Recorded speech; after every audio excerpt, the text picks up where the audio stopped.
Hi, YouTube! YouTube! We're a day late, but we're here. Hello. Welcome. Thank you for joining us on the podcast that we do. So Dave's running a little late. He's going to join mid-podcast. So when you see him pop in, that's why. We're going to get started so as to not waste too much more time. All right. Ready with Audacity?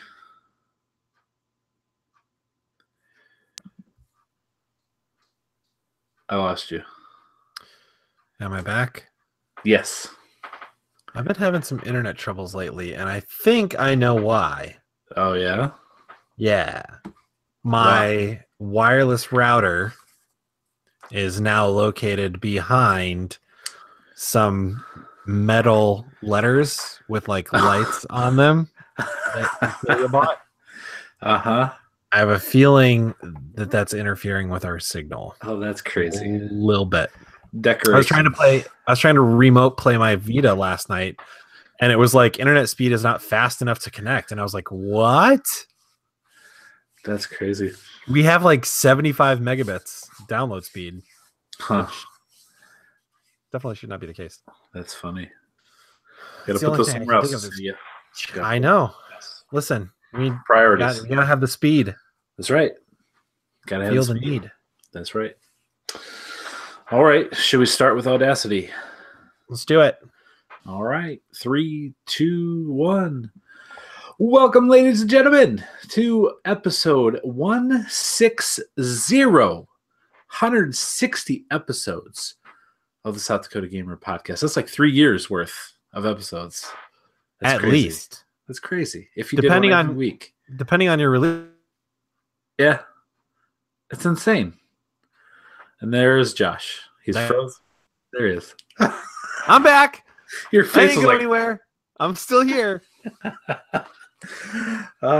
Depending on the release schedule, yes. That could be more than 3 years for sure. Right. But yeah, it's been crazy. Here we are, 160 episodes in. The voice you hear is Joshua Owens. Welcome, Josh.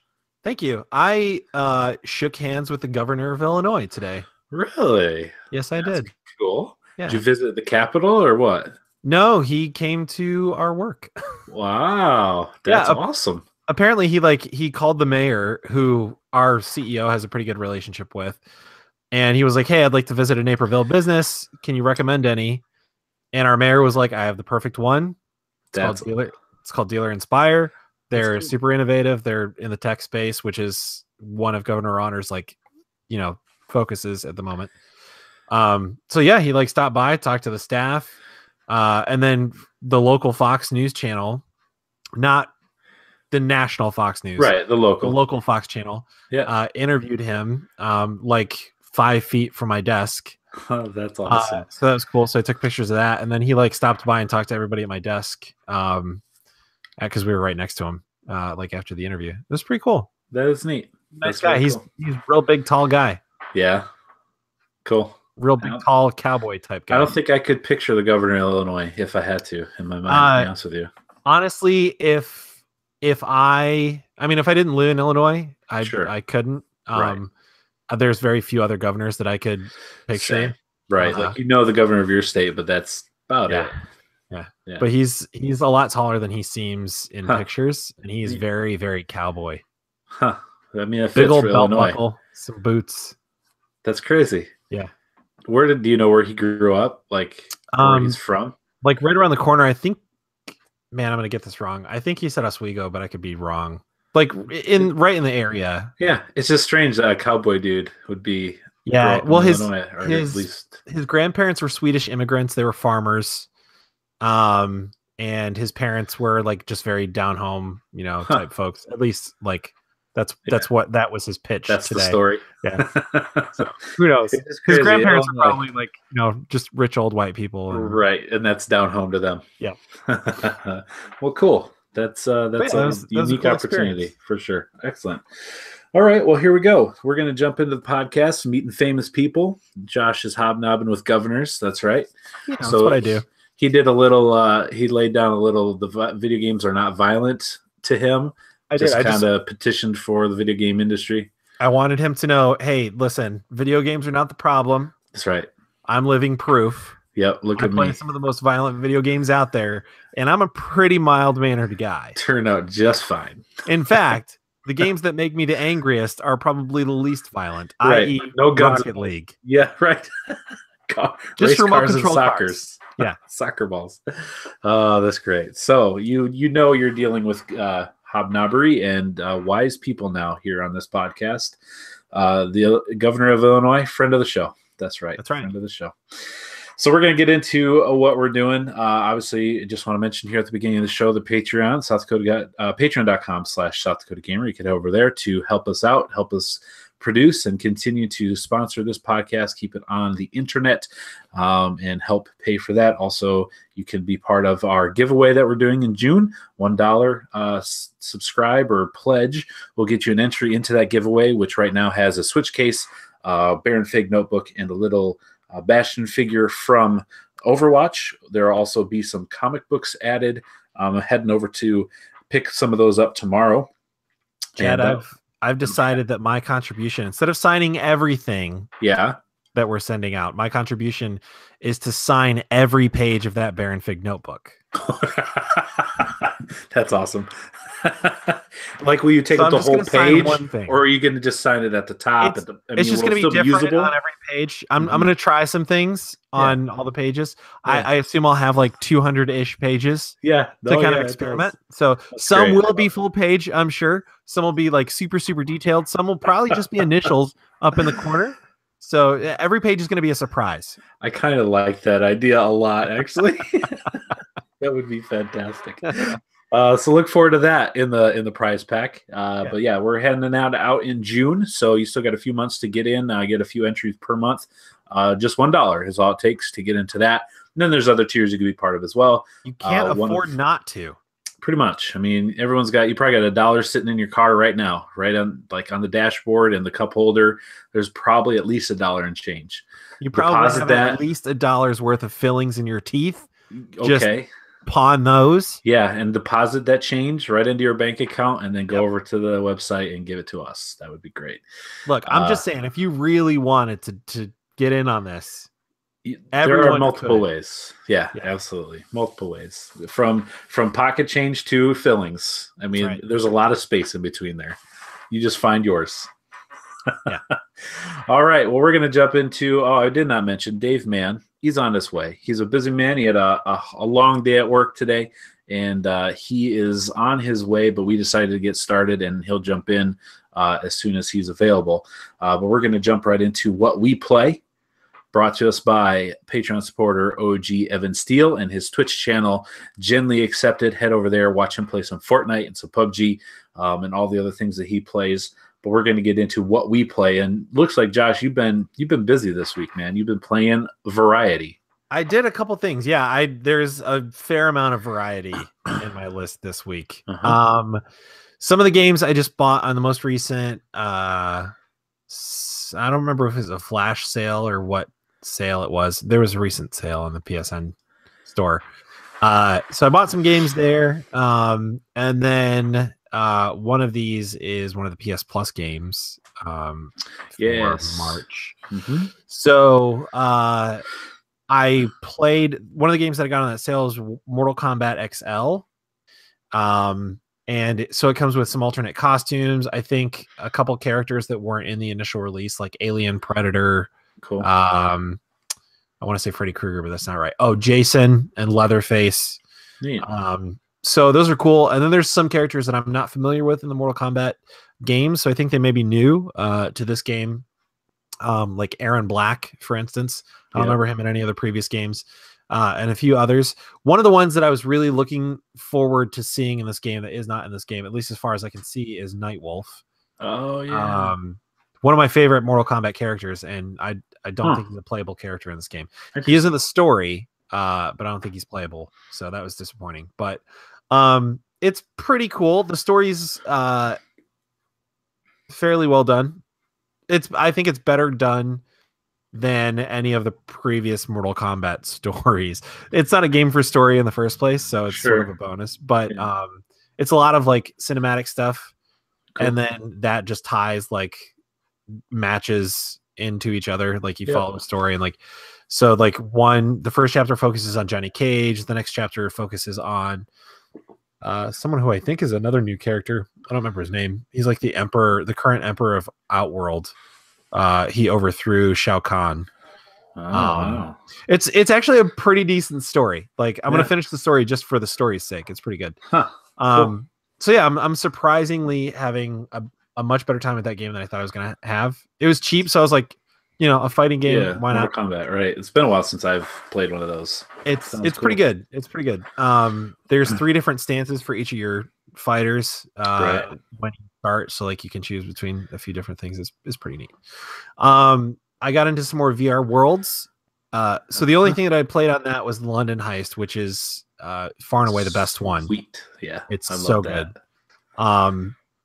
And then I played a game called Danger Ball, which is weird. That was hard. It is hard. Remember. It's weird. Is it headbutting, right? You got to use your head to bounce a ball. Yeah. So if you can imagine, like the direction your head is facing there's like a grid in front of you, and it basically it's sort of like VR Pong. Mm-hmm. And so like on the grid in front of you, whichever way your head is facing, your paddle will go to that part of the grid. And then you can like move your paddle right before it hits the ball to like spin it. Right. Sort of like a ping pong shot. If you like move your head forward when you hit it, it'll do it like a power shot. So there's skill involved in this game. Oh yeah. It's just a very difficult game because it's not an easy to pick up control scheme. It's like, man.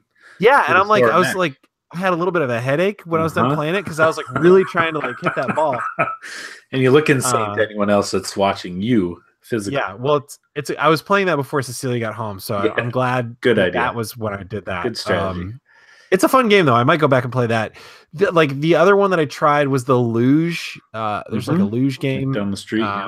That's pretty bad. You don't do much. Yeah, it's real dumb. You just move your head to steer. I think that's the only other one I tried so far. Does that one have the shark dive thing on it, or is that something? So there's like the ocean dive. There's a space one that I still haven't tried. So I don't remember exactly how many are on there, but those 2 for sure I still haven't tried. So cool. Just some cool little things on there though. For like a few bucks. And then I played also in VR, I played the Super Hypercube demo, which is really, really good. So I'm going to end up getting that game. Yeah. It's like, it's VR Tetris basically, but it's awesome. The control scheme is very good. It's very simple. You use your controller and you can turn like 2 directions basically. So it's a 3-dimensional object, if you can imagine. So you're peering around it to fit it through a hole in a wall. And so like you can turn it 2 directions. And so you just have to like make sure that there's no protrusions beyond like the shape that the wall has. And it's pretty good. The demo only lets you go up to like 10 blocks, I think, before you finish it. But I can see how that would get very challenging. Oh yeah. So I'm definitely going to get that. Fun. Uncharted The Lost Legacy is another game that I got on that sale. Great. Oh, that's awesome. Such a good game. Yeah. I think it was like $20, which somebody said on our Facebook page that's the perfect price for that game, and I agree. Yeah. I think that's actually a steal for that game. I think it is. The $40 price point was probably I don't feel robbed paying $40. I enjoyed it. It's just so good. Like it's more of like the buddy style gameplay from Uncharted 4. But like I really, really like the story, and I love that Nadine was one of the characters. You get a lot more of her story. They make her they redeem her character, I think, a little bit from the first game. Or not the first game, but Uncharted 4. Like she already was a little bit redeemed like by the end of Uncharted 4. But like you get a lot more of her backstory and motivation, and like the bond between her and Chloe was great by the end. And then I had no idea that Sam was in that game. And so that was a super pleasant surprise. Yeah. I Spoiler alert. Well, I mean, it's been out for a while. Yeah, it was out last summer. Sorry, spoiler alert, everyone. Yeah. After the fact, that's how spoilers work. But that was a pleasant surprise. And then like I also loved that like Chloe and Nadine both were like, yeah, we got this. You could just, yeah, we're good. Like we get it. You're Nate Drake's brother, but we're fine. We got this. Yeah. That's cool. It's really, really good. So I think in tandem with trying to get the platinum on Uncharted 4, I'm going to try to get the platinum on that. Cool. Good games. Just briefly, the last game on my list is the one I'm really excited about. But just briefly, I played Mighty Number 9 a little bit. It's as bad as everyone says. I installed it today, played it. I played like a couple levels and I uninstalled it. Oh wow, really? What is it about it that's so bad? I was telling Cecilia, I feel like saying it's a bad game is unfair. It's not a bad game. Okay. It is wholly and entirely uninspired. It is not exciting. There's nothing that sets it apart. It's not even a good Mega Man clone. I think the reason it gets called a bad game is because it was from the maker of Mega Man. It was supposed to be a Mega Man-like game. There was a lot of hype around it.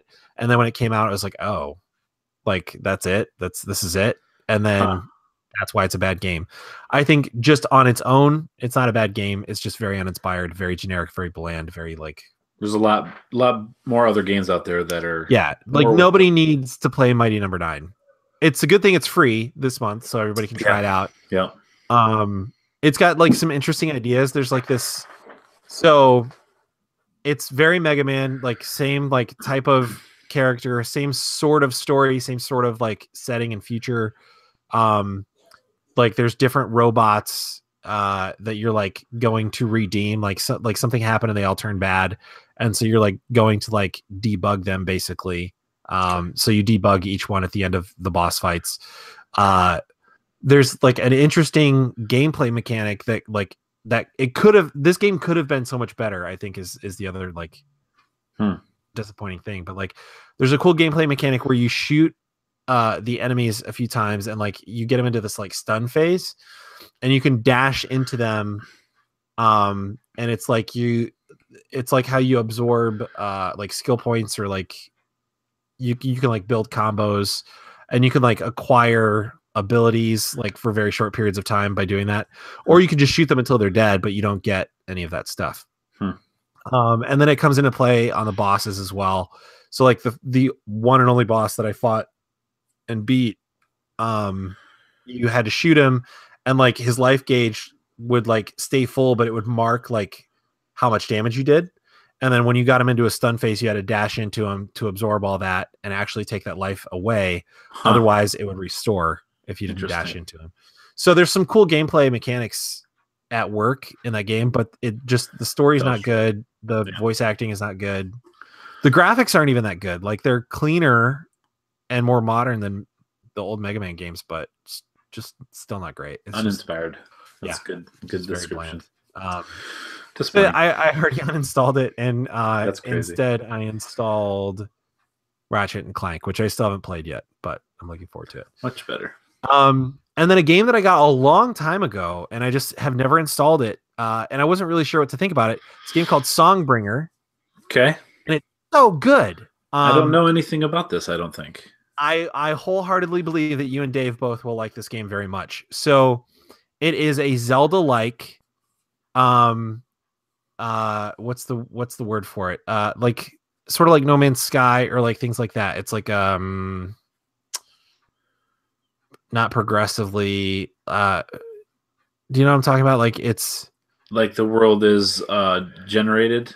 Yeah, automatically. It's not automatically generated. It's something with generated in it though. Yeah, so like procedurally generated, right?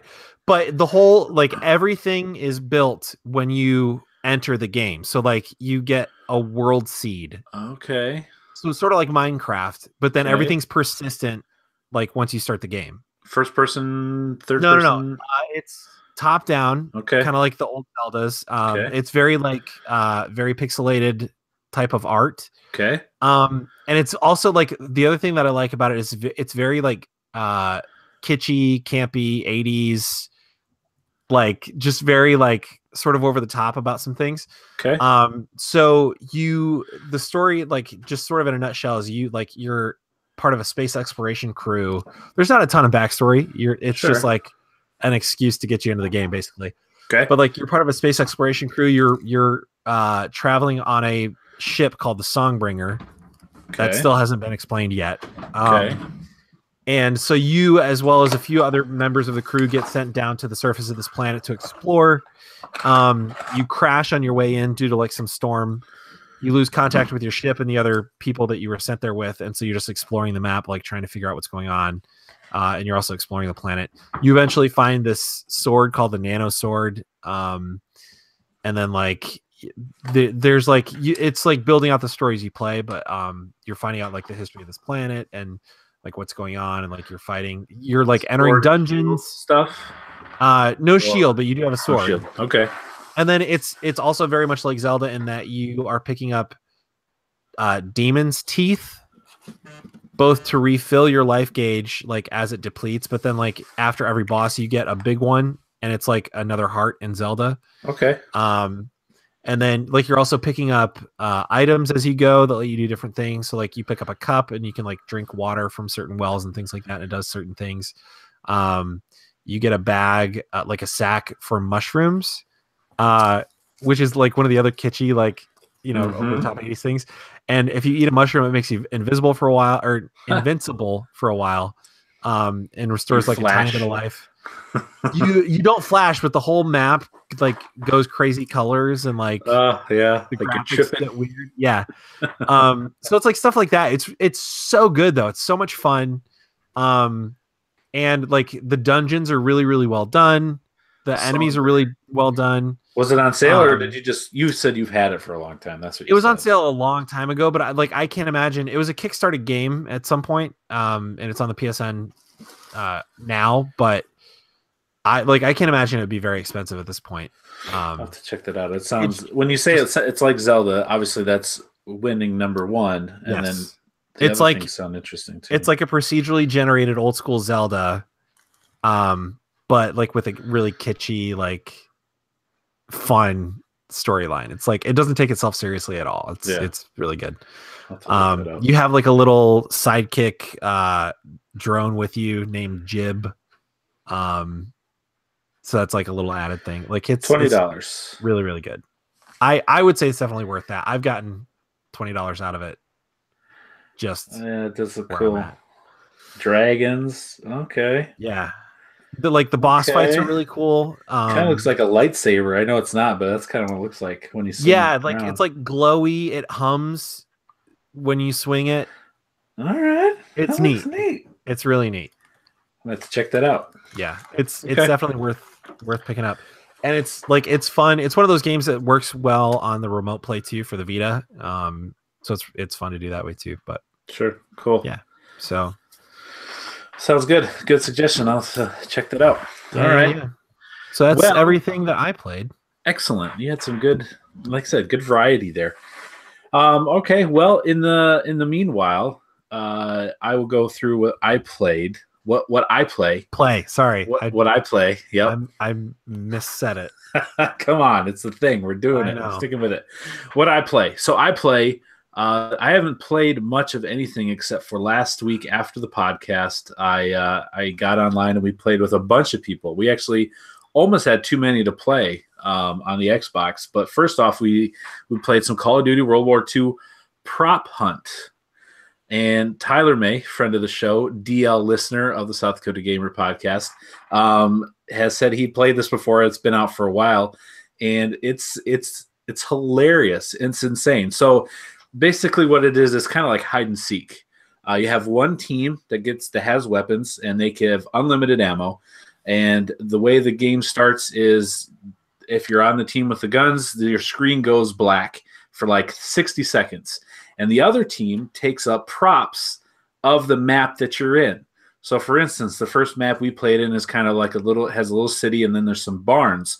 So we were either like a bale of hay. I played this. Yeah, you were like a yoke for like cattle, a motorcycle, like a wagon wheel, random a big piece of ammo, like a giant like a, I don't know, shell for a giant cannon, and you had 60 seconds on that team to go and make yourself look like you belong, to hide somewhere.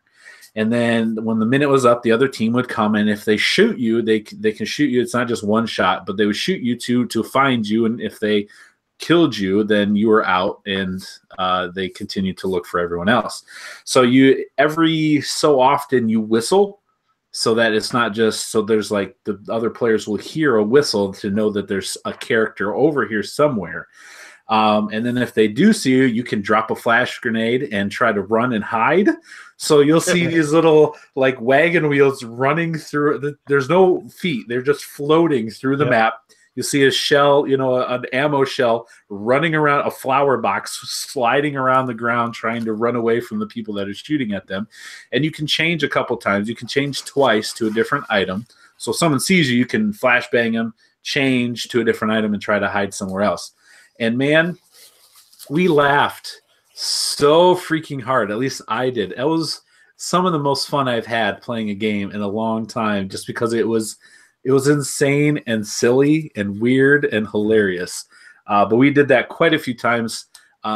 We played on one map where Dave, who welcome Dave to the podcast. He's made it. Never tell me the odds. There you go. There was one map where Dave was a giant pipe, like a white giant. Like, it was huge. It was also L-shaped, 90 degrees. Right, an L-shaped white giant pipe. And he had to hide, and then he's like got found, and when you die, you can spectate. You see him running this giant pipe, just running, and you can't fit through doors. He's just sliding around the map, other people chasing him. It was, man, that was so much fun. It was hilarious. So we played that for quite a while, a lot longer than I expected to be playing that, honestly. And then when that finished, I went and played some PUBG with some guys, played some squads, and I think I played a duo with Tyler. And as soon as Tyler got off, I played one solo match, and I won my first chicken solo dinner. Nice, dude. And man, I don't know what time it was, like 2 a.m. And I literally stood up on my couch. It was like, and I didn't shout because I knew everyone was sleeping, but my hands were in the air. I was like, because I won. It was so cool. The circle was really good for me, and that seems to be having the circle luck is a big thing, I think, especially in solo. But it came down. There's like a little shed, that one room shed by a road, and there was like 8 or 10 people left. And I just ran for the shed, which is kind of in the middle of the circle, and I opened the door without checking. And I thought, oh man, wouldn't it suck if there's someone already in here? I opened the door, and for some reason, like, you turn right is the wall, turning left would be the room. For some reason, I turned right because I was going to shut the door again. I shut the door, and sure enough, as soon as I shut the door, I'm getting shot. I'm like, oh crap, there's someone in here. But I was able to turn around, and I headshotted the guy, and I killed him. He shot me first, and somehow I was able to knock his helmet off and kill him before he had a chance to down me. So I immediately went prone, got all his meds, healed up, switched a few things out, and then the rest of the time the circle it came right on the shed, and I could just see out the windows all around. I could see where everyone was. I just kept watching them shoot at each other, kill each other. Could see a guy coming across the street over here get shot. Could see 2 guys over here fighting, and it got down to 3. And I looked out the back, and I saw one guy behind a tree and one guy basically out in the open. And the guy behind the tree was just shooting, and they were shooting at each other. I'm like, all right, this is my chance. So I opened the door, went out to the side of the shed on the right, and just let them shoot at each other. And as soon as the guy in the tree killed the other guy, I just started shooting at him. Well, I missed a bunch, and then he hid behind the tree. I'm like, crap. And I hear dink, dink. So he threw either a grenade or a flashbang. So I went to the other side of the shed, saw him on the tree, and he started running to the right. And I went down, aimed down sight, and I shot, and I just kept missing him. Like, I was behind him. I'm like, no! I'm like panicking because I'm just terrible. I'm not hitting him. My accuracy is awful. And he's just running to the right, and I'm just missing, out of ammo. And instead of reloading, I'm like, crap, just switch weapons. So I switched weapons. I think I had a SCAR, and I switched to an AKM. And he came back to the left as I did that, and we just, like, had a shootout. And we shot each other. He was hitting me. I was hitting him. My health was like just about a third left, and boom, he went down. Winner, winner. I was like, That's awesome. It was intense. It was so much fun. And that was I called the quits, went to bed right then and there. So I was like, oh my gosh, it's after all the times of playing and trying and getting top. I was getting pretty good at getting top 10, but never being able to get over that hump of getting to the number 1. And man, that was awesome. It was a lot of fun. So PUBG is such a good game because you'll fail and you'll get frustrated and the game will bug out and everything will suck about it. And then you win one match, you're like, this is the best game in the world. Best game ever made right here. Because it's just that reward is so much fun. So that's all I played. Dave, what you played? Chad. Well, I played some COD Prop Hunt too, but you stole my thunder. I had to. I only played 2 things. Stole my thunder. Soul my thunder. Soul my thunder. Plundered is what happened. I played a little bit of that and a little bit of PUBG, and I played a little bit of Rainbow Six Siege. And then I spent some time with my Switch because I took it with me when I was gone for the weekend. And I decided, you know what? I haven't done all of the DLC, but it's about time that I finished Zelda Breath of the Wild. Yeah, it is. So I went ahead and went to Hyrule Castle, confronted Ganon, beat him on the first try. Nice job. Like I was the best ever. And rolled the credits on Breath of the Wild. It's such a good game. I mean, really a year later, it's such a good game. It's truly an amazing game. And it made me want to play it more. Like, just beating him was like, I got to play this more. I just have to. And then my girlfriend's boys were going through all my games. And they play Mario Kart a lot. They play Snipper Clips and stuff. But they found a game that I bought on there called Rocket Fist. I've talked about it before. And it's just this cool little game, it's kind of like a dodgeball meets like little robots. So you're these little like orbs or type of robots you can put different costumes and stuff on, but you're pretty much an orb. You pick up these little sport looking balls, like the ball from Rocket League, like a shrunk one, and you can throw it at your opponent, and it has a little rocket stream, like a jet stream, because it's propelled. And all you got to do is hit them, and they blow up. And you got to do it to the rest of the team, and it's just basically that simple. Back and forth. They add AI and they add different levels and different obstacles and stuff like that. But man, those boys loved it. Like they just loved doing it. There was one time where they wanted me to play with them, and one of the boys got mad at me because I killed him. And I was like, no, what are you trying to do? Kill you and Angel, his brother? I was like, well. Yeah, it's like what's what you're supposed to do. Yeah. Get good, kid. I'm just supposed to let you kill me? No. Get good. That's not how it works. Maybe if I was a parent that never played video games and I bought the game for my kid, whatever. But no, you're not dealing with one of those parents. You're dealing with a boy, a man that grew up on it. With the Nintendo. Ain't happening. So, of course, won every match. I was spitting my drink out. Lots of fun, man. This is just awesome. I can't wait for some of these other games to hit it. I know we've heard rumors about Diablo 3 maybe porting over there, which would be awesome. Right. I'd totally buy that again. Yeah. I saw rumors about oh shoot, I just blanked. There was some more great games coming to the Switch. Like just really, they're really doing a good job. That thing. Absolutely. I'm looking forward to Smash. The news about Smash. I'm looking forward to that. Yep. So yeah. But that's what I played this week. Cool. Looking forward to playing some PUBG tonight, though. Yeah, for sure. Well, those are the games that we play lately. But Dave, if he's prepared and ready, is going to go through the games that are coming up this week. Out today at the time of this recording, since we're a day behind, new releases for this week. Excellent. Also, because I was working and late, I appreciate whoever went ahead and filled in that stuff. What I'm probably going to do, a little bit behind the curtains here, folks, I'm probably just going to put links to the page where I get my information from now on instead of copying and pasting it all in. Since we're online anyways, just link over, read it. That's a good idea. But anyways, what you can get this week, March 13th for the PC, PS4, and Xbox One is the Devil May Cry HD Collection. That's right, Devil May Cry HD Collection brings the first 3 original Devil May Cry titles, Devil May Cry 2, and Devil May Cry 3, Dante's Awakening. Special edition together in one action-packed collection. That's a lot of Devil May Cries. Featuring Dante, one of the most iconic video game characters of all time.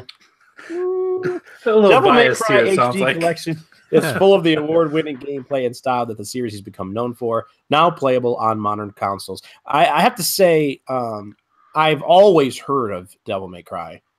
Or not always, but for a long time. So, I mean, I know that they're very popular games. One of the most iconic characters of all time. Yeah, it's a stretch. That is a stretch. I can't picture Dante right now in my mind. I know he's got big swords and like a flowing coat and stuff, right? It's got something like white hair in every game. That's right. Except for the most recent. That's right. Yeah, he does have white hair. Which was just called DMC : Devil May Cry. But those of you that have, full life-size posters of Dante on your wall and ceiling and stuff, Devil May Cry HD collection is coming out March 13th. PC, this is PS4, exciting. Xbox One. 4 was recently remade and re-released, right? Or no? I don't know. When was 4 originally released? Long time ago. Really? So these games are that old? Why would they include that one then? Yeah. Is it already playable? Yeah, I feel like it was already remade and re-released, and these ones weren't. Yeah, 4. I mean, I was playing 4 back on the 360. January 31st, 2008. Yeah, there you go. Wow. Yeah. Great games, though. First 3 there for the HD collection on March 13th. Also on March 13th is a game for the PlayStation VR called Gollum, which is a story-based game about an injured child who learns to explore the abandoned ruins of the Endless City through magical gifts. She has help from her older sister and father along the way. I was about to bust out in the song. Farther along, we know all about it.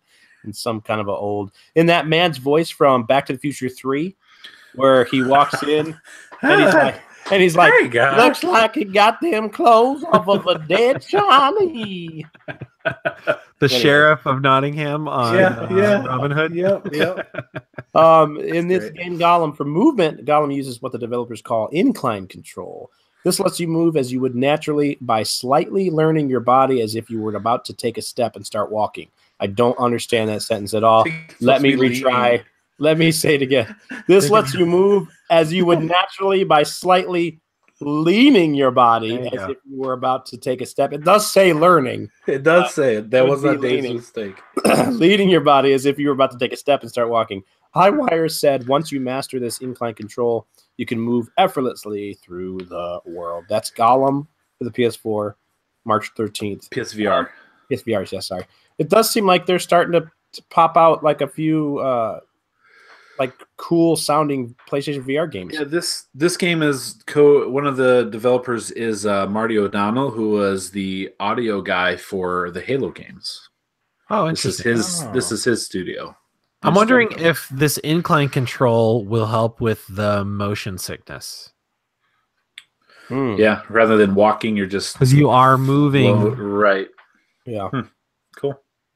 Have to let us know, PSVR owner on the podcast. That is you. Excellent. Gosh, also on March 13th for the PC, PS4, and Xbox One is The Raven remastered. Takes place in London, 1964. An ancient ruby is stolen from the British Museum. At the crime scene, a raven feather. Is somebody trying to follow in the footsteps of the Raven, the legendary master thief who disappeared years before? Constable Anton Jacob Zeldner finds himself in the middle of the kind of murder mystery he so far only knew from reading his favorite crime novels. Nothing is what it seems. Everyone has something to hide, and the Raven is always one step ahead. Point-and-click adventure game, for what I understand. For the PC, PS4, Xbox One on March 13th. On March 16th, for the Switch, Kirby Star Allies. It's the newest Kirby title to come to the Switch in HD. Recruit up to 3 enemies as helpers by hitting them with hearts. Returning copy abilities include sword, fire, water, bomb, broom, and many more. Oh, that broom ability. That's such a weird one. Everyone loves that one. Give me that broom ability. I don't know. Imbue copy abilities with different elements such as wind, water, fire, and electricity by borrowing or giving them to helpers to add more attack power, unleash powerful attacks, or solve puzzles. Up to 4 players can join in the horizontal Joy-Con controller configuration or the 8 Joy-Con with 4 Joy-Con grips. That's a mouthful, but it is cool. Give me more 4-player cooperative Switch games. I love those games. That's March 16th for the Switch.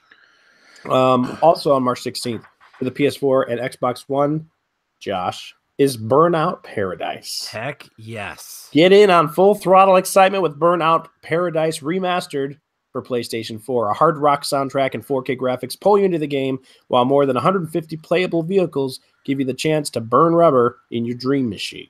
Take on seemingly impossible courses, or explore the open road with up to 8 other players.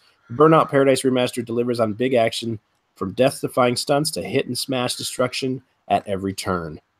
Burnout Paradise Remastered. Is that a must-buy for you, Josh? Yeah, absolutely it is. I'm wondering, though, if it's saying a hard rock soundtrack, I'm wondering if the original soundtrack is not in it. Because from what I understand, it is. Okay, good. I would not call the original soundtrack hard rock, though. Well, did they just use the Paradise City as like the big song they use? It's true. Yeah. But there was like Avril Lavigne and stuff. Yeah, in that soundtrack. I've from what I've heard, you'd probably want to double check on that, but I'm pretty sure the original soundtrack is there. Because that's honestly one of the reasons that I would like to get it. Yeah. Cool. Well, that's all that you could use that's new on your consoles that were mentioned on the release date that corresponds with the games that I mentioned. What even was that sentence? Newy. It's the Newy Gaming. All right. Well, thank you, Dave, for that. That's going to bring us to the news that you can use. If you so choose. To do so, Brought to us by our good friend, Patreon supporter, guest host from last week, Papa Andy, and his word of the week. So here we go, guys. We're back to it. The word of the week. He had a good one last week, and he was here to school you on the actual definition. I'm still going on record as saying I think we were right. You were close. You were close. No, I think he was wrong, and we were right. I didn't want to say it when he was here because he was the guest. Makes sense. Fair. That's very polite. Yeah. Very polite. Well, this week, the word is deracinate. Deracinate. Deracinate? That's how it's pronounced. The way it's pronounced, my brain immediately goes to Pokemon. Yes. It's Generation 3 Pokemon. But I don't think that's... So, my original thought, just seeing the way this word is spelled, it looks like a violent word. It is. This looks violent. But that's my... I don't know... I mean, you're on the right track, for sure. Oh, sweet. Okay. So, I'm going to guess... I'm going to guess it's ripping out somebody's tongue. Ooh. Wow. Word. That's close. Like, seriously. Well, I mean, are you sure that you're pronouncing it right? I'm looking at the phonetical breakdown, and yeah, but that's like Wikipedia. Anybody can write that. I mean, fair. I mean, it's actually deracinate. Okay. And it's actually formed from 3 different root words: deranged, incinerate, and race. This has only happened, I believe, once in NASCAR history, maybe twice in IndyCar racing.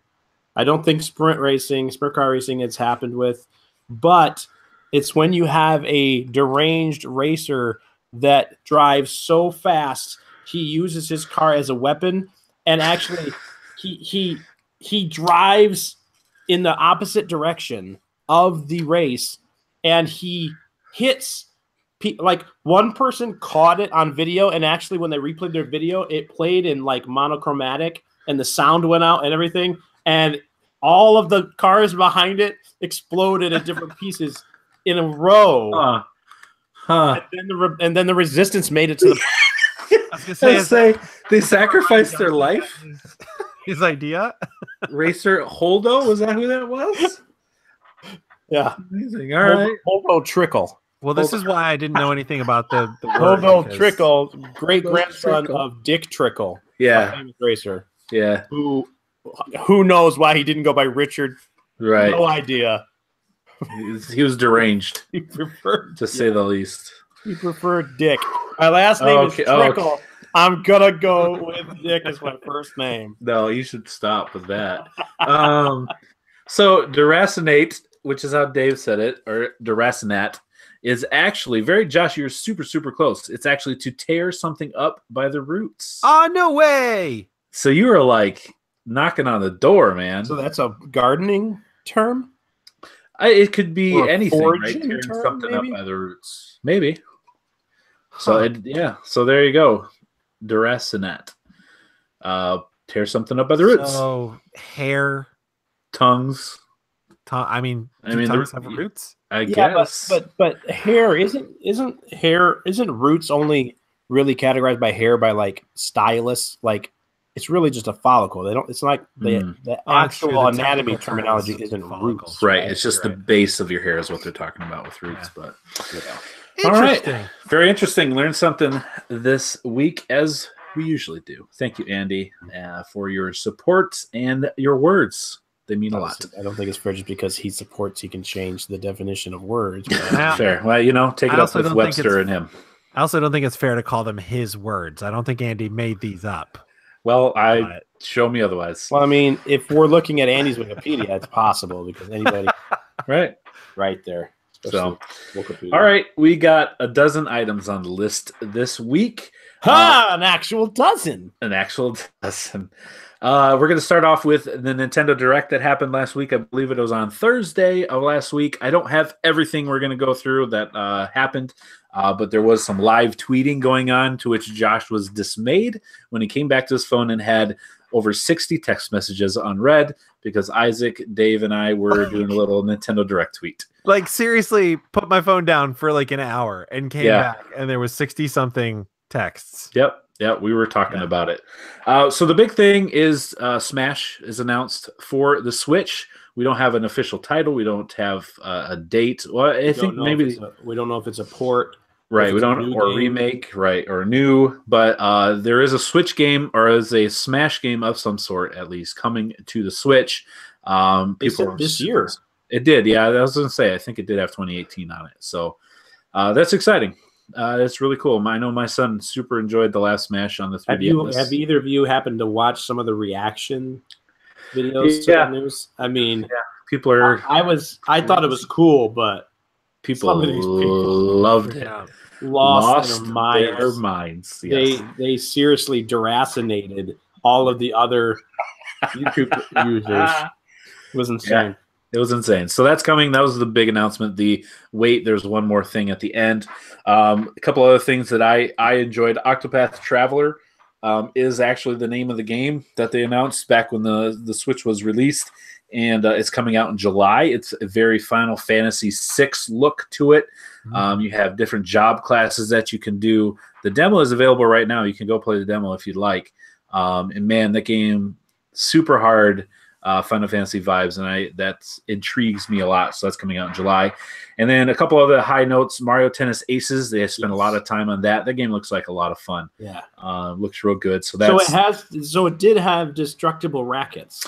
Yeah, you can destroy your opponent's racket if you hit it right, give it enough power, and the rackets will wear out eventually too if you don't build yourself back up. So there's a lot of depth to this game. It's not just hitting the ball back and forth, although you can do that. You can play in just basic mode where it's just back and forth, simplistic. But they even have the stamina wheel from Zelda with your power. Like they're using that wheel. That's a thing now in their games. So it looks great. It looks like a lot of fun. Crash Bandicoot is also coming with the what do they called it? Whatever, the remastered that they did for the PS4, coming to the Switch as well as the Xbox. Insane Trilogy. That's it. Yep.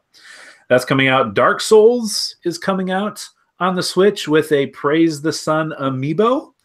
So cool. To play Dark Souls on the go is kind of neat. Undertale also coming to the Switch. Hyrule Warriors coming out on May 18th. Now, is that the card game? No, Hyrule Warriors is the Dynasty Warriors type. Right, game. The Muso game. Right, that's right. Yep, where you play as the Zelda characters, Link characters. So this is all fairly big news, which is what I was saying before it started. Why announce this in March? Well, they tend to do directs about every month or every other month. They do something. I know, but why not hold some of the, like, especially the Smash game? Like, why not hold something for closer to E3? Because I think they probably have big things to show at E3. I bet we got some Metroid stuff to see at E3. And they didn't really show anything other than announce that there is a game coming. So we'll get the details at E3, which people will love. So I mean, it seems it was a good direct as a Switch owner. And they had a lot of stuff for 3DS too. They're remaking Luigi's Mansion from the GameCube on the 3DS. There's a new WarioWare game coming on 3DS that has all the collections from all the other games. So there are a lot of really good things. But yeah, it seems big, but that means they just ruined it, their E3, or they've got some pretty amazing things coming to E3, which I tend to believe the latter. So only time will tell. Only a few more months till E3.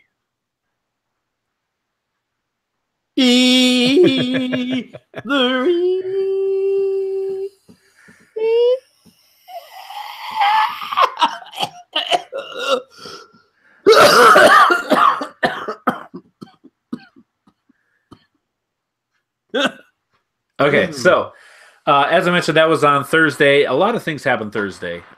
Shortly after the podcast, and this happened on Tuesday, we got a release date for State of Decay 2 coming out May 22nd for $30, or you can buy the special edition for $50, which I think comes with the DLC and things like that. So May 22nd, $30, State of Decay 2. There's a 25 to 30 minute long co-op gameplay on IGN. You can go check out 4-player co-op through the whole game if you want. Not bad. I like it.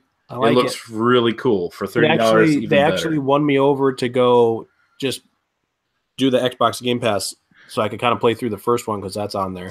Yeah, sure. And it also makes me mad that I reserved Sea of Thieves because I can get it on Game Pass. What did you do it digitally or at digitally? You can cancel it though, can't you? I don't know. Can I? I don't know why you wouldn't just charged for it. Anyways, yeah, it looks really fun. I know my brother's looking forward to playing it. I like the idea it's got permadeath, like your character has permadeath. That's the same way in the first game too. But yeah, it's really cool. Base building and stuff like that, like actual surviving zombie apocalypse type deal. It's cool. Looks cool. So that's coming out May 22nd. That was the release date we got. And then coming on Thursday, we got a bunch of things. Black Ops 4 get a release date October 12th. Now, a couple things we're going to talk about with this. First off, we're going to talk about the Roman numeral usage that they have here. The internet freaked out, and myself included, on their usage of the Roman numeral 4 with I instead of what we would probably typically think should be used, the IV. Now, Josh did some research off a guy that did some actual research regarding Roman numerals. And you want to kind of just spend a second here and give a little history on the Roman numerals? Yeah, from what I remember, so this was an article on Eurogamer, and it was very obviously, the writer was very obviously very British. Oi! The way he worded some things, it was a really like well written, very cheeky type of article. But basically the idea was apparently in Britain, you can call one of their museums with questions like this, and they will answer them. Like they will spend time on the phone with you, research it, yeah, and they will answer these questions. So he called them. I think he said that he left a message or something and they called him back, but they did explain it to him. So basically, from what I remember, the Roman numeral I, and even like the larger ones, like the number 9 or the number 5, like a lot of those used far more Roman numeral I's than we do today. It wasn't until much later, like I think maybe a century or two later, that the use of the subtraction method became common, where they would do IV for 4, and like X. for 9 and so on. And then like as you get up into like the larger numbers for like thousands and whatever. So apparently for most of Roman history, I was how they would have written it. And he also pointed out that on watches that use Roman numerals, that's most common on watch faces as well. Yeah. So the whole point, the whole point of the internet, they were like, stupid using 4 eyes. It's Roman numeral 4, duh. Yeah. Which is actually, I said the same thing. I was like, this is real dumb. But actually, this was commonly used, so it's not that crazy that I haven't done nearly as much research on this, but there's a name for it too. It's actually used in the military. I read very briefly and didn't read the entire thing. Interesting, but that's been used in the military before. That which would tie into interesting itself too. Interesting. Yeah. Okay, cool. So yeah, chill out, everyone. There's reasons sometimes they do stuff. 4 eyes for 4. Get over it. I guess we should have assumed that like a big developer releasing was a mistake. Yeah, probably would have done some of this research before doing that. But yeah. And then the other thing I wanted to talk about with this is the release date, October 12th. Yeah. As far as I'm aware, from the small amount of research I've done and just playing them, this is the first time Call of Duty game has not been released in November. Anyone want to venture a guess as to why this might be in October this year? Mm-hmm. I mean, it's right there in the outline. Peek behind the curtain again. I don't have to guess. It is in the outline, but this, I'm trying to make real good audio. Painting pictures here, and you just. Sorry, let's go back. Let's go back. Too late. Cut out the rest of it, Chad. Red Dead Redemption 2 is coming out. This was my initial thought, though. Yeah. No, I'm saying that it was Red Dead Redemption 2. Agreeing with you was my initial thought. Okay. I thought that was there's a comment there. Especially because Red Dead supposedly, from what we've heard, is going to have a pretty strong multiplayer component. Absolutely. And so they don't want people. But Call of Duty moved to before Red Dead. Call of Duty juggernaut. Like the game that everyone buys every year, like they do crazy numbers, move their date up. I mean, there wasn't an announced date, right? But they moved it earlier than it's ever been because of Red Dead Redemption 2. Presumably. But don't you think that speaks to like, because from, again, what I've heard, Call of Duty World War II didn't do, like, it wasn't like stellar. It did fine. It did. It's one of the. It upticked from the years before. Yeah, but Black Ops is their top. It's their best franchise. Yeah, at the moment. So, but like it seems that lately they've been on a bit of a downward trend, or at least haven't dominated the market as much as they used to. I suppose. Well, maybe. I suppose they don't dominate as much as they used to, but they still dominate. Yeah. So it seems like with a developer like Rockstar. With one of the best online multiplayer games in Grand Theft Auto 5 releasing a new game for PS4 this year, a game that thousands of people are looking forward to, us included. To me, this makes sense. It does make sense. It says something about Rockstar. It says something about Red Dead. It says something about Call of Duty. It's just an interesting thing that happened. Mm-hmm. And the rumors of Red Dead having Battle Royale mode in it are continuing to surface. Yeah. So this question was posed on another podcast that we listened to, I think. But what's the first Call of Duty, do you think, that introduces Battle Royale? Well, the developers of this one, the developers track of this one have said they are keenly aware of the popularity of Battle Royale. So I don't know what that said. If it's not this one, it will be. Or if not, it would Call of Duty, like what mainstream military multiplayer shooter do you think is going to do it? That's a good question. I mean, I couldn't imagine Battlefield doing it. I feel like at least not now. They could get away with it because they're known for their big player matches. Big player bases. That's true. I'm surprised Wildlands hasn't done it, to be honest with you. The way that game is set up, but I wouldn't be surprised. Call of Duty seems like they'd be the first ones to do it, just to add it in. Like it'd be another mode of zombies, single player, multiplayer. They do seem more flexible with their canon, or like, they're willing to do things that aren't like, So being keenly aware makes me think that they've tried. They're working on it possibly.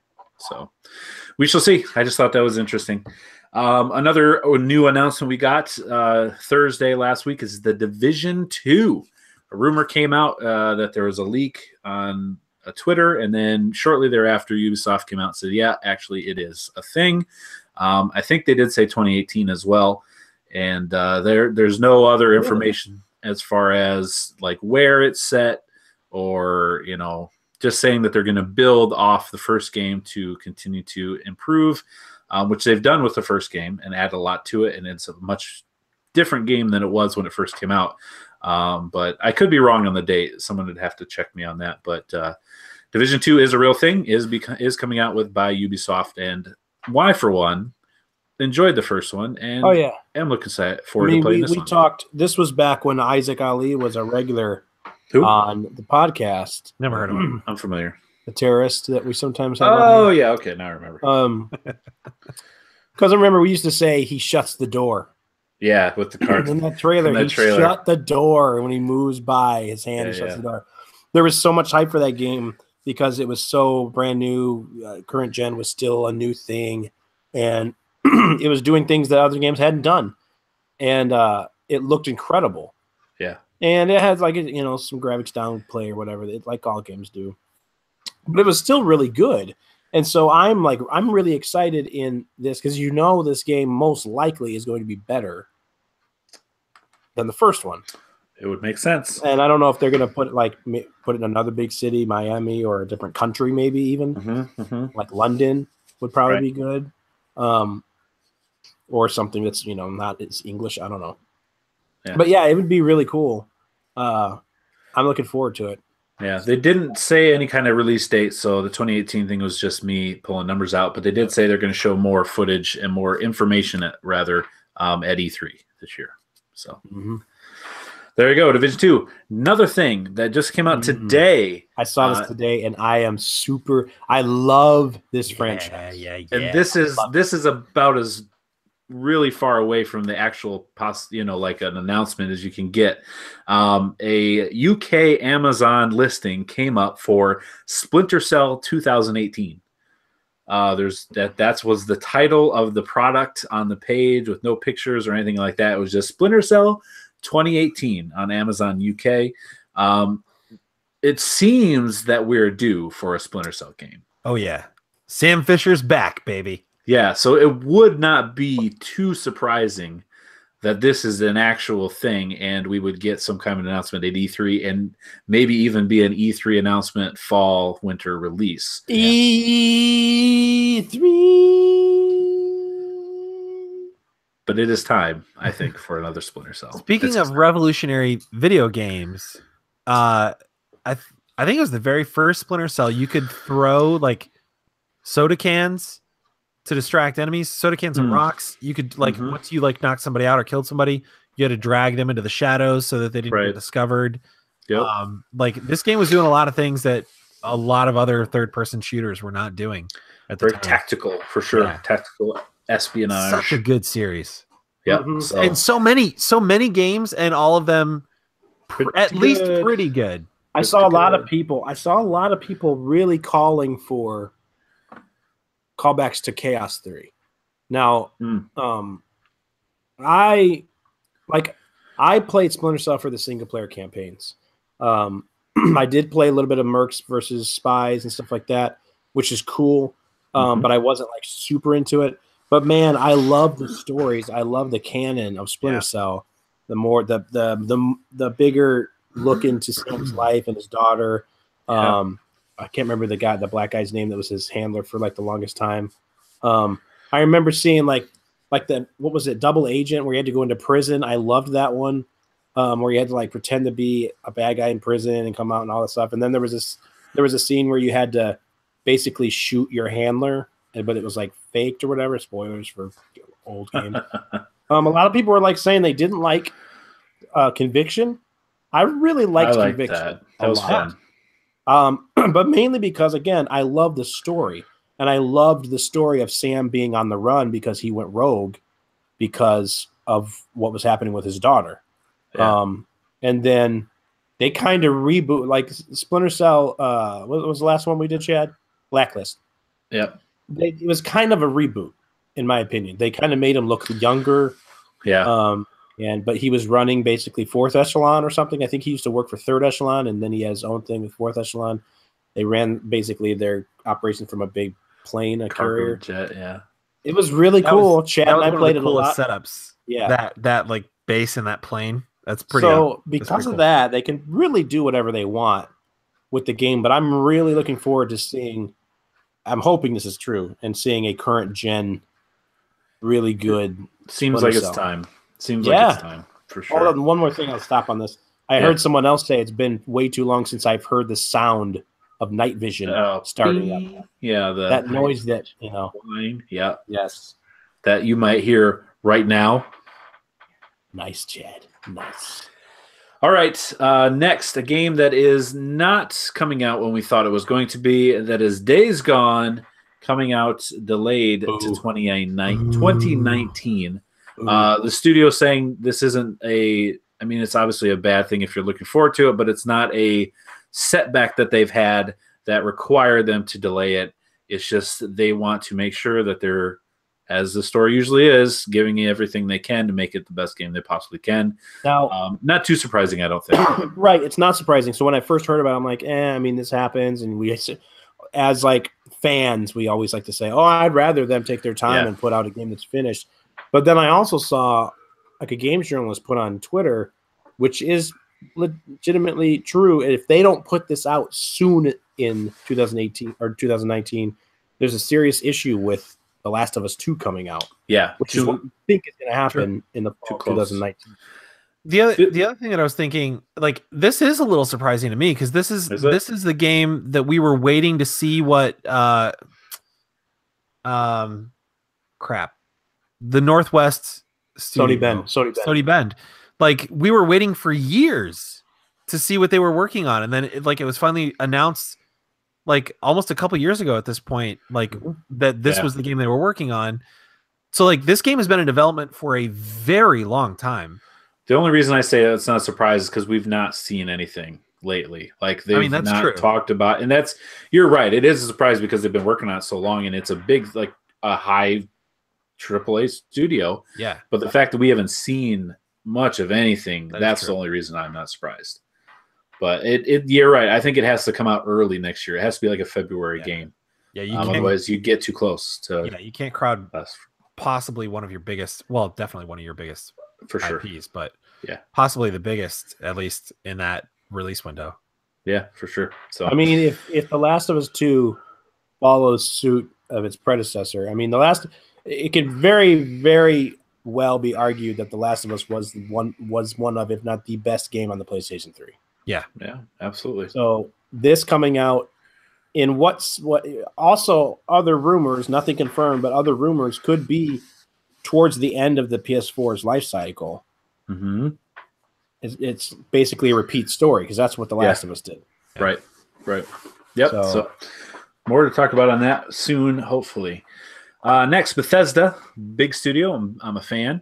They opened a new studio and acquired the Battle Cry Studios, makers of Battle Cry, which was a 32-player multiplayer shooter, and part of the Doom team that worked on the post-release multiplayer content. So where was this opened at? I forget where. Was Austin. It in what? Boston? Austin, Texas. Okay. It's basically they acquired and are expanding Battle Cry Studios, and they're bringing back Rich Vogel, who was the head of Battle Cry Studios, went to work for another developer, Ben and Jerry's, and right, exactly. And then they're bringing him back now, I think. Yeah. Okay. So I like Bethesda. I like pretty much everything Bethesda does, and another team of developers working on games for Bethesda. We know Todd Howard said there's some new IPs that that are coming up with. We assume another Elder Scrolls game here soon. Another Fallout, maybe a little further than that, but there's Doom and Wolfenstein and all those things that they got going. So that's exciting. I feel like this points to an initiative at Bethesda too to include multiplayer and more of their seems IPs to be the speciality of this particular acquisition. So which would be cool. Like you get a battle royale game. What if they're gonna do it? Ooh, a battle royale Fallout 4. I'm in. Or battle royale Skyrim. Oh, nice. That'd be cool. Can you imagine battle royale swinging swords and like shooting firebolts out of your hands? And rockets or dragons for vehicles. That's pretty cool. That's pretty cool. That'd be crazy. Speaking of a developer that everyone seems to like, Valve, Gabe Newell says they are going to start making and shipping games again. Half-Life 3? I mean, it's possible. Portal 3? I almost rather have Portal 3 right now than Half-Life 3, to be honest with you. Actually, same, yeah. But they just released a digital card game based off the Dota 2 universe that they've got. So that's their first game they've released in quite a long time. If you remember, one of the conferences, it might have been, I don't remember which conference it was, but they talked about releasing announcing a new game, and everyone was super excited. And then we found out it was a Dota 2 card game. And some people still excited, but the majority of people not as excited. But Gabe Newell said that's only the first of future games that they are going to start developing, putting out. So, yeah, it could be one of the threes that we're all looking for, or, Left 4 Dead 3. Holy cow. That would be fantastic. Be awesome. Or it could just be something new, or it could just all be related to Dota. Who knows? Because that's what makes them money. But we will see. Stay tuned. Now, kind of taking a little bit of a sidetrack away from video game studios into TV studios making some shows about video games. We've heard and talked about the Netflix series that is going to delve into the Witcher universe. And a friend of the show, Mark Hamill, wants to be Vesemir. I'm just calling everybody our friend. The governor of Illinois is a friend of the show, Dave. If you yes, he know. is. But Mark Hamill wants to play Vesemir, and Vesemir is basically Geralt's father figure or mentor in the Witcher games. And Mark Hamill's like, yeah, I don't know who he is, but I think I should play him. So it's kind of tongue-in-cheek, Mark Hamill being pretty great on Twitter, as he usually is. So that would be cool. Unlikely that it would be a thing, but how fun would it be for Mark Hamill? Just picture old Luke and give him a sword instead of a lightsaber, and give him a shield, and you've got Vesemir pretty much. Yeah. So. He already had the long hair in Star Wars. Just make it a little greasier. Maybe one slick it back a little bit. Yeah, fair. Give him maybe a robe. Just put it back in a ponytail. Yeah. Then you got Vesemir. Good. He's there. That's great. I just want to throw that in there because Mark Hamill's the coolest. He is pretty cool.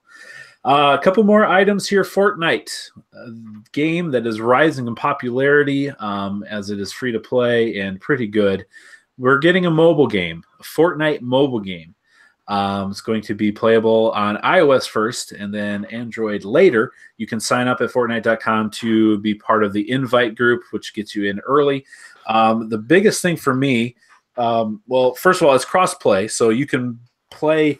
This is crazy. You could play on your phone and play against PC players. You could play against PS4 players, and you could play against Xbox One players. Xbox One players and PlayStation players still can't play together, but you could cross-play on your phone. The thing that I really like is you get cross-progression as well. So if you have your Xbox account, you log in with your Xbox account into Fortnite through Epic. You play on your phone.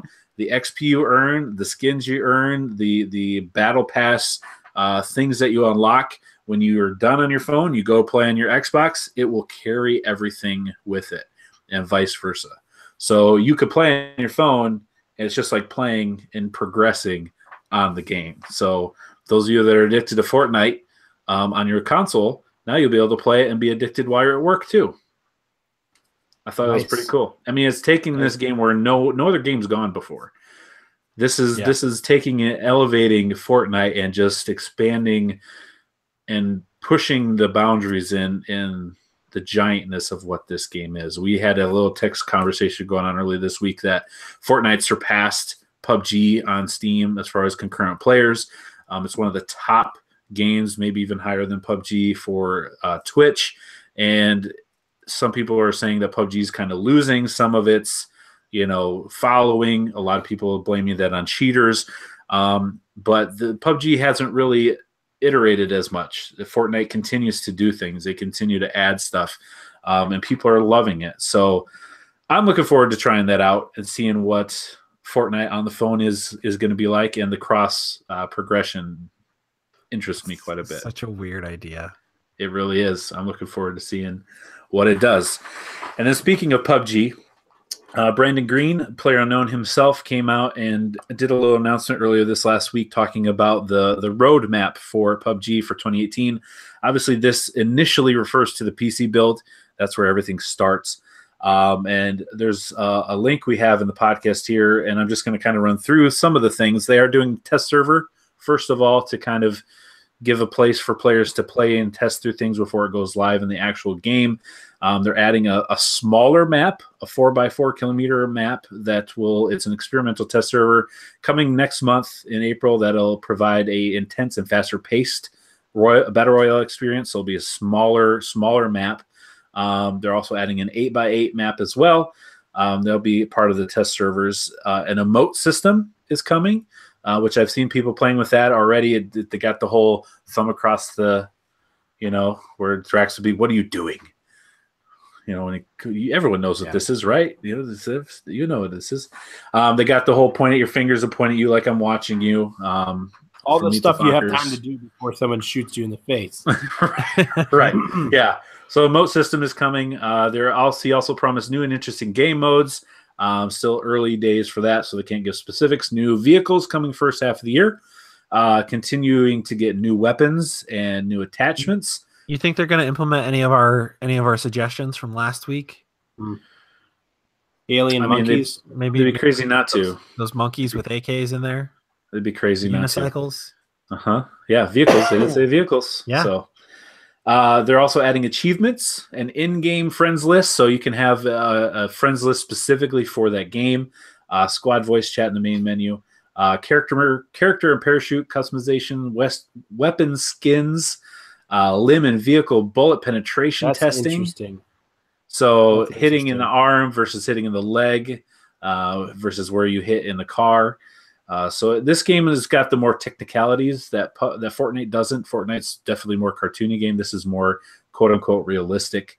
They're also looking to overhaul the animation styles with first person and third person, making them more smooth and react to the environment better. Basically get rid of a lot of that jank. Overhaul the parachuting system, which is jank again, especially on the Xbox. Improvements to melee combat. So when you're punching, you're not just like punching is like one of the hardest things to do in the game. You just miss and swing and miss. So they're going to improve that. So there's a lot of other things that they plan to do. Weather conditions are definitely going to be a thing. The plan is to work with surfaces that would reflect different weather conditions and add rain sound effects to vehicle surfaces. They also plan in the first half of the year to make gun sounds more distinctly different, so depending on what weapon you're using. Also, the sound that the player moves when he's moving or produces when he's moving, so it corresponds to the equipment they're carrying. So depending on the weapons you're carrying, the clanging you may hear, different breathing sounds when the player is running, aiming down sight, or holding breath. Wow, are also part of the planning stages. So, so they've laid out a roadmap to say that we're still continuing to improve things, still continue to look at things. We've got a lot in mind for this. So gives you a little insight. And obviously everything that comes to the Xbox where I play will be delayed from PC. PC is going to get it first, but it will come to Xbox at one point. So there we go. That's the big thing. And then we have one more item on the news list here before we get to GameScoop's 20 questions. That is a big geek and nerd fandom event of the summer. Avengers Infinity War has been moved to April 27th, one full week before the previous May 4 release date, because Robert Downey Jr. asked if they would do it. And Marvel was like, you know what? For you, Rob, You got it. I saw this and I didn't really click on the article. Is there a reason given as to why he wanted it? He was being facetious. I think it was a staged conversation. Yeah. He asked if they could see it, if he could see it early. He asked Marvel Entertainment, "Hey, can I see this movie early?" And they're like, "Yeah, of course, for you, Robert, anything." And he's like, "Could I bring a few friends?" And he like screenshotted a picture of like Cap and all those guys. They're like, "Oh yeah, sure." He's like, "How about all my friends?" It was like everybody. He's like, "Yeah, let's do it. Just for you, Rob. We're moving it up. April 27th is the new release date. Bring all your friends." So it was obviously a staged conversation. What do you think the reasoning is? Deadpool 2, maybe? I don't know. I don't know why they would move it early. I don't know that this has ever happened. Has this ever happened? What do they need to compete with? Nothing, right? I don't know. I mean, so like Solos is releasing like late May, 20 something. Yep. But like it's, you know, by that time, that's like weeks later. I guess they just don't, maybe they don't want to compete with themselves. Like they don't want Star Wars competing with Avengers, so they want to give it another week. That would make the most sense. Yeah. Honestly. It's like when Battlefield and Titanfall came out on the same day. Deadpool is a Marvel property now too, though. Mm-hmm. Yeah, just it's weird. It's like it's a cool thing. Like this, it's a big deal. It's exciting. It's really cool. We get to watch. Yeah. We get to watch it a week early. Woo! Just a little over a month away now, but yeah. Oh man. Oh man, that's so exciting. It's gonna be so good. Oh, you guys have seen seeing the new armor. I mean, I know we talked about the bleeding edge armor, but it showed him with like what looked like I don't know what they were, wings or rockets or whatever coming out of him. Yeah, he's gonna have a new suit. Iron Man is. The Black Order is going to be in it. Oh, the Black Order! I'm so excited to see them. I didn't like the image of Iron Man. Like, I don't know if it's because it's a bleeding edge that it's so much closer to his skin. He doesn't look as much like Iron Man as he's not as bulky. Yeah, he's much more sleek, like Black Panther. It looks like he's more in a bodysuit than armor. Which to me, in the comics, get used to it, I'm sure, but the look is different. I think if you read the comics and like read about the capabilities and like all the stuff it does now and like its integration with his cerebral and nervous system, like it's a crazy awesome suit. But the look is definitely not like. I'm sure I'll love it. Yeah, I'm sure I will. Yeah, I'm looking forward to seeing Cap's new shield. Sure. And like what the heck they're going to do with Bucky now?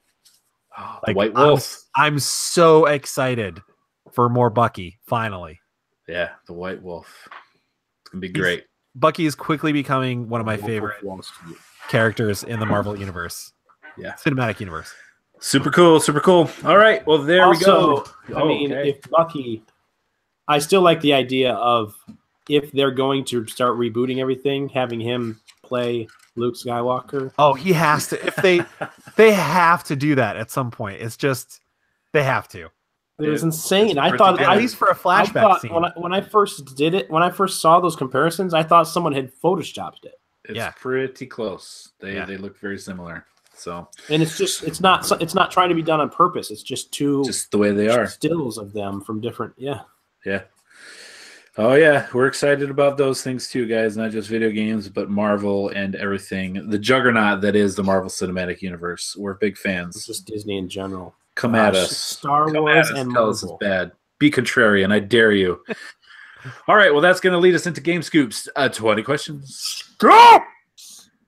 All right. So we are 4-3 after our loss last week to Josh. And this week, Dave has chosen the game, and we aim to stay above 500. So, Josh, why don't you start us off?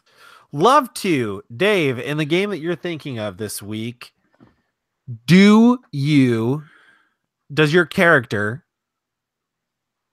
out loud, audibly speak English words? Oh my gosh. Yes. Okay, speak English out loud. I have to write this long question. Yes. Okay. Did this game come out after January 1st, 2000? Yes. Sweet. Right on. Okay. Is this game based on a licensed property? Yes. Yes. Yes. Yes. All right.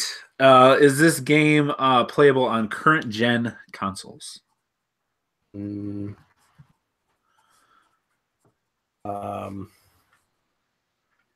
don't know. Hold on. Hold on a second. Interesting. Hold on a second. Interesting. Get that Wikipedia page out. Make sure it's Andy Complin's Wikipedia page. Yes. I'm guessing, Josh, via backwards compatibility of some kind would be that the fact that it wasn't immediately known. Yeah. Okay, so you audibly speak in this game, your character. It's playable on current gen. Licensed. In some fashion. It's a licensed property. So man. Is this a first person game? What is happening? No.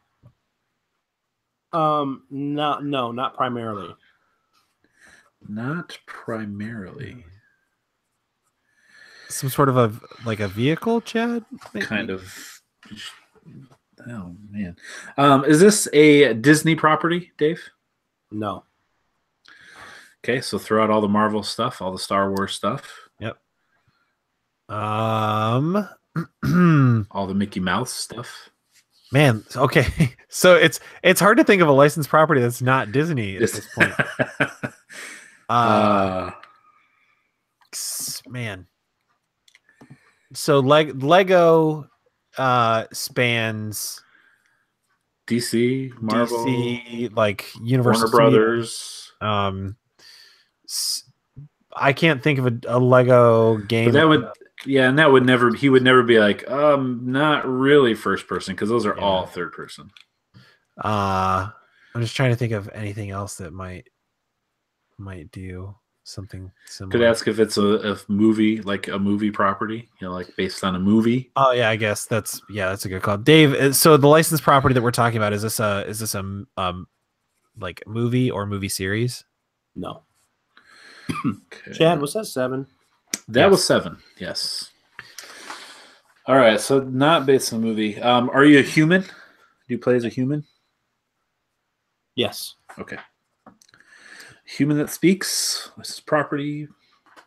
Not primarily first person, but not a movie. Okay. But based on a licensed property. Mm-hmm.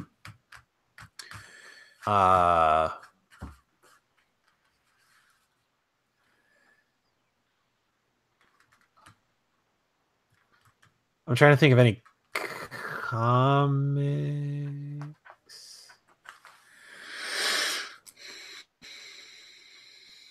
I mean, the Batman games are very definitely third person. Hmm.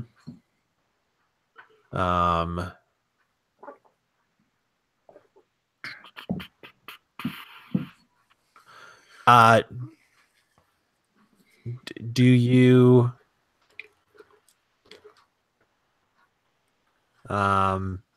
you kill anyone or anything in this game? Yes. So probably not anything to do with Batman. Mm-hmm.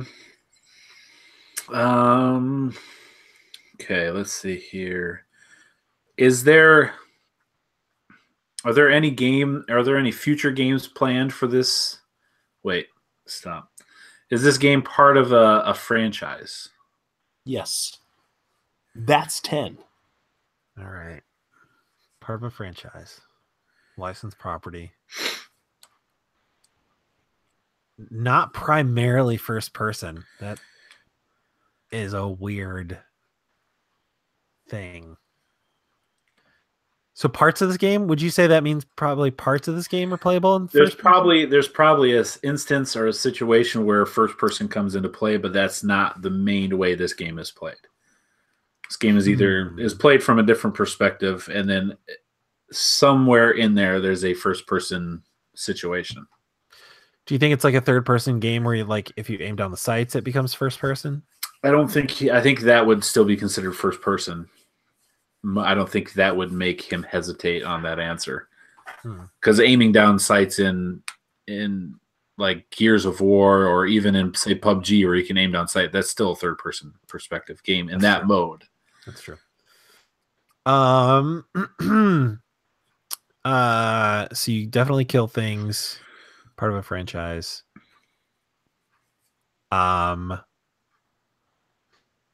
Is the protagonist, the person you play as, is it a male?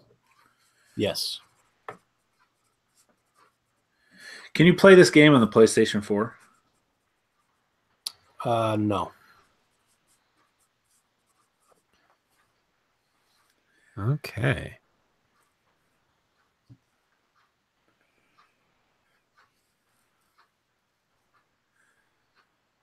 Are there? Go ahead. Well, no, I was just gonna say here's where I lose some of my. I want to say I don't see any. I mean, unless through like PlayStation or what is it called? PlayStation Now. PlayStation Now, yeah. Unless that's a possibility, but I don't think so. Okay. So that it's not necessarily a Microsoft exclusive. Then, if there's a possibility, it could be played on that. So it could have been on. It could have been on like PS3 or something. Yeah, but the way this is played today is backwards compatibility. Right. Like if you play it on current gen. So, are there any games in this franchise that are planned to come out in the future?